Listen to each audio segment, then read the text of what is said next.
Selamat pagi, Dr. Andrian Fajar Kusuma Dewi, MSc SPKJ.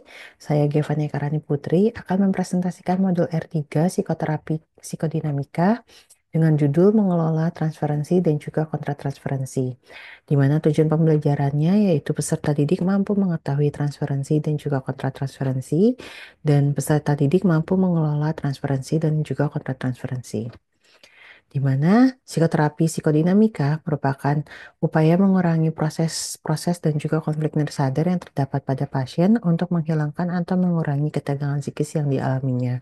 Pendekatan ini juga berupaya untuk mengetahui bagaimana proses nirsadar itu terbentuk pada masa lalu seseorang yang biasanya dipengaruhi oleh pengalamannya selama masa perkembangan.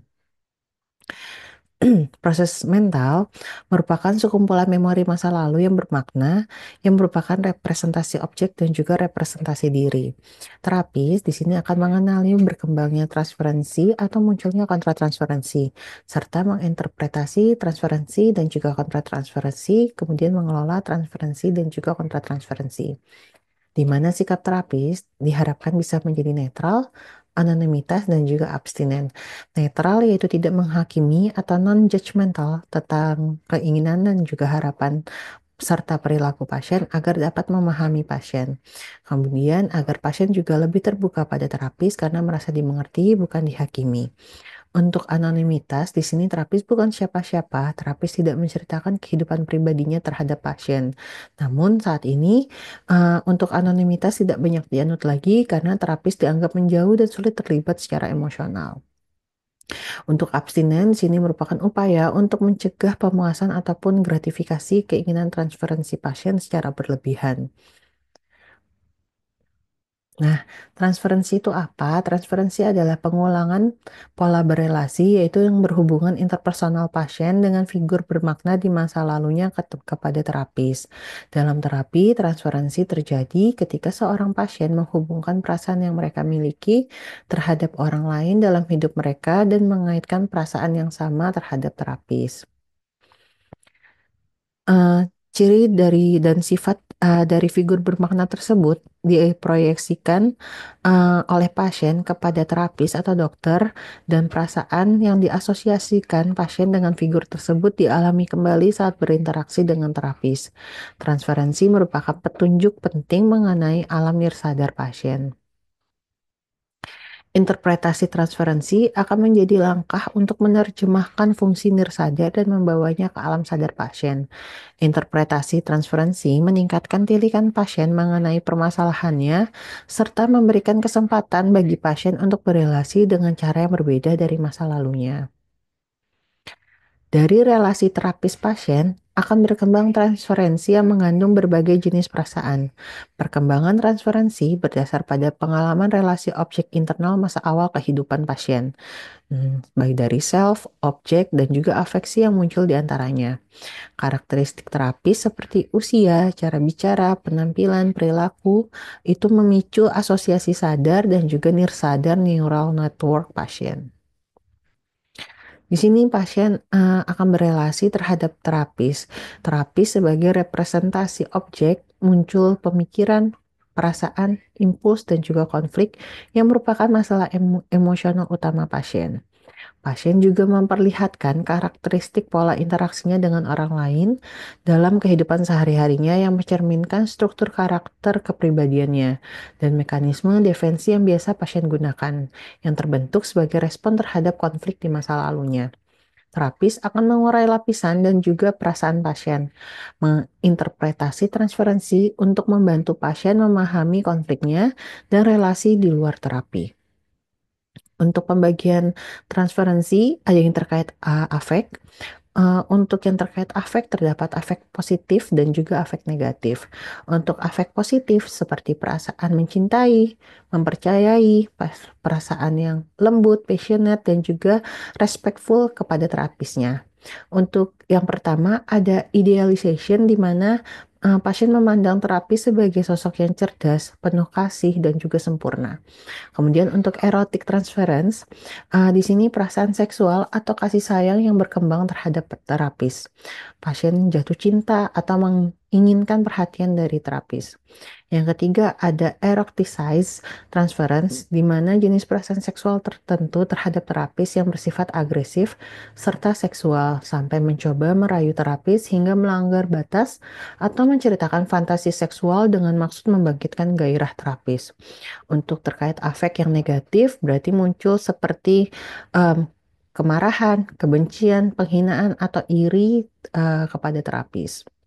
Kemudian yang kedua yaitu terkait masa lampau. Di sini ada ingatan masa kanak dibagi menjadi maternal, paternal, siblings, kemudian juga ada diadik transference dan juga triadik transference.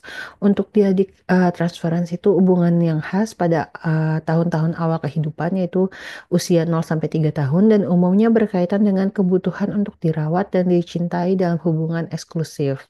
Transferensi maternal diadik mengacu pada sosok ibu awal yang dibutuhkan untuk peran-peran perawatan dasar, pemenuhan kebutuhan, dan membangun rasa percaya diri. Sebaliknya, triadic transference itu cenderung muncul pada masa kanak-kanak tengah, yaitu usia 3-6 tahun. Terjadi begitu anak menyadari bahwa orang-orang di sekitar mereka memiliki hubungan satu sama lain. Hubungan ini umumnya berkaitan dengan perasaan seksual awal, kompetisi dengan pengasuh, dan juga rasa cemburu. Kemudian juga ada displace atau displacement, itu ketika perasaan transferensi terlalu langsung atau intens untuk menjadi sadar. Pasien mungkin mengalaminya seolah-olah itu berkaitan dengan orang lain. Untuk teknik transferensi ada 3, yaitu listening, reflecting, dan juga intervening. Kalau listening ini di sini kita harus mendengarkan terlebih dahulu, jadi mengobservasi pasien dari komentar spontannya atau perilaku di awal atau di akhir sesi, penceritaannya dengan orang lain, atau reaksi emosional pasien terhadap interaksi dengan terapis. Untuk reflecting, di sini kita mengenali tanda-tanda transferensi. Langkahnya yang pertama, apakah pasien siap dan berhadapan dengan transferensi? Yang kedua, apakah transferensi ini sudah muncul ke permukaan atau menjadi hal yang paling menonjol pada setiap sesinya? Kemudian, apakah saya juga harus menginterpretasi transferensi tersebut? Di sini memahami dan menangani transferensi dalam terapi adalah proses kompleks yang memerlukan penilaian terhadap kesiapan pasien, tingkat kedalaman transferensi, serta apakah pasien lebih membutuhkan pendekatan suportif atau interpretatif. Terapis harus mempertimbangkan faktor-faktor ini secara hati-hati untuk memastikan bahwa intervensi yang diberikan dapat mendukung pertumbuhan emosional dan juga hubungan pasien dengan orang lain secara optimal. Untuk teknik transferensi, ini ada basic, untuk intervensinya ada basic, supporting, dan juga uncovering intervention. Untuk basic yaitu psikoedukasi, kita mengekspresikan empati terhadap ketidaknyamanan yang mungkin dirasakan pasien dan menjelaskan manfaat dari proses ini sangatlah penting.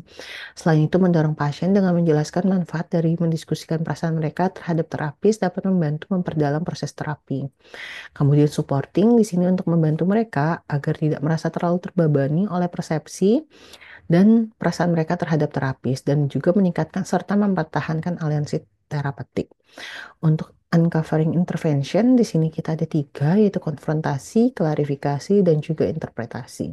Untuk konfrontasi, melakukan konfrontasi ketika ingin mengarahkan perhatian pasien pada transferensinya. Kemudian klarifikasi yaitu menghubungkan situasi di mana pasien menunjukkan reaksi serupa terhadap terapis, dan interpretasi ini membantu pasien memahami diri mereka sendiri serta bagaimana mereka membentuk hubungan dengan orang lain. Kemudian kontratransferensi. Kontratransferensi ini seperti seorang pasien akan memandang terapisnya secara beragam, terapis juga akan merespon pasiennya dengan cara yang beragam pula. Terapis dapat memiliki kecenderungan untuk memproyeksikan prasangka dan nilai-nilainya kepada pasien, serta mengidentifikasi pasien sebagai seseorang dari masa lalunya. Countertransference mencerminkan pikiran dan perasaan terapis terhadap pasien baik yang sadar maupun tidak sadar, di mana kontratransferensi terbentuk berdasarkan pengalaman terapis dengan figur di masa lalu dan juga sikap yang benar-benar pasien tunjukkan hingga mempengaruhi diri terapis. Contohnya kontratransferensi amarah, di mana terapis merasa marah kepada pasien karena terikat dengan figur di masa lalu. Kontratransferensi dapat menjadi rintangan dalam proses psikoterapi sehingga perlu dieksplorasi dan dikelola secara baik. Kontratransferensi merupakan salah satu alat diagnostik petunjuk penting mengenai dunia internal pasien. Untuk kategori kontratransferensi, terdapat yang pertama concord dan countertransference. Di sini ketika terapis mulai berempati dengan pasien. Di mana contohnya saat pasien baru memiliki anak, kemudian jarang datang ke sesi terapi. Bila datang, seringkali akan terlambat dengan alasan sedang merawat anak. Terapis pun mulai bertanya-tanya apakah ada hal lain di balik kejadian ini. Reaksi ini tidak muncul pada pasien lainnya. Kemudian ada complementary countertransference, di mana terapis mulai merasa relate dengan orang di kehidupan pasien. Di contohnya, terapis merasakan kesal dengan pasien yang tidak fokus pada sesi terapinya. Rasa kesal tersebut lebih besar dibandingkan dengan pasien lain. Setelah wawancara mendalam, terapis ingat bahwa ibu pasien merupakan sosok yang perfeksionis. Terapis tanpa sadar bertingkah seperti ibu pasien. Untuk teknik kontratransference juga ada listening, reflecting, dan intervening, di mana di sini kita mengidentifikasi perasaan kita terhadap pasien. Kemudian bagaimana perilaku kita terhadap pasien. Apakah dari cara berpakaian kita, cara kita berhadapan dengan pasien, apakah kita berbicara lebih sedikit, atau misalnya ada perasaan cemas atau antisipasi terhadap pasien. Kemudian, apakah ada persamaan antara perasaan Anda terhadap pasien dan apa yang mereka gambarkan terjadi dalam hubungan lain? Contohnya seperti pasien merasa bahwa ibunya tidak pernah mengkhawatirkannya saat dia berbicara. Anda juga menyadari bahwa Anda juga tidak pernah mengkhawatirkannya meskipun Anda sering mengkhawatirkan pasien lain. Untuk yang kedua yaitu reflecting. Di sini kita lihat apakah kontratransferensi saya memberitahu saya tentang sesuatu emosi yang dirasakan oleh pasien.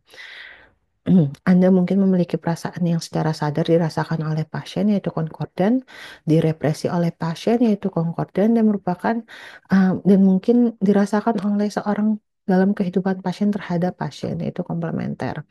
Yang kedua, apakah kontratransferensi saya terkait dengan suatu resistensi yang sebelumnya tidak saya sadari, atau apakah kontratransferensi saya berhubungan dengan sejarah atau pengalaman emosional saya sendiri.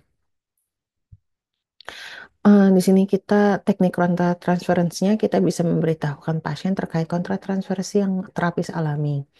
Kemudian mengajak pasien untuk membayangkan perasaan terapis, memvalidasi apa yang pasien rasakan terhadap kontra transferensi, memahami enactment dalam terapi, dan menjadikan kontra transferensi sebagai alat untuk menentukan pendekatan, baik supporting maupun uncovering, serta melakukan diskusi dengan supervisor ataupun kolega.